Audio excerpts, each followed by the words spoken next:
Assalamualaikum sama gars, j'espère que vous allez bien. El Malick Ndiaye moo ñuy xibaar nañu kon 3141 employés le Dakar Dem Dikk am weer wu dee ñu ngi fay 1 milliard 200 millions amee boru 95 milliards AIBD 22 milliards la ñu investir 7 milliards de recettes la ñuy am perte 15 milliards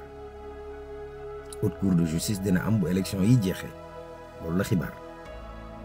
cour privé Sainte Bernadette bu Dakar dafa am benn xale bu jigéen ba fa muuru ñu dàq ko ay waajuram mettitlu ko Guirassy ministre ba génne arrêté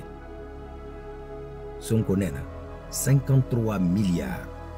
600 millions la ñu nar a def ci Casamance ci yaari at plan Diomaye la loola tudd ci yaari at yooyu dinañ def déminage ci gox yi ñuy wax Kolda Ziguinchor ak Sédhiou ok cancer du sang 1800 jigéen ñoo koy am at mu jot ci Sénégal 900 yi ñaare dañuy génn àdduna métti na ASER seen électrification rurale bi ARCOP daf ko annulé contrat ba ci lu war a tolloo 91 milliards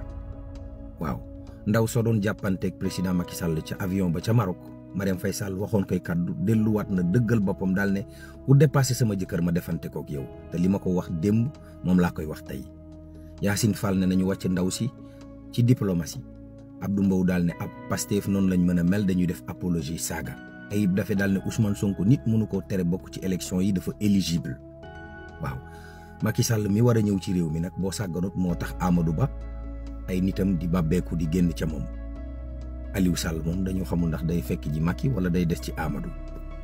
walay ndeysaan ah mbir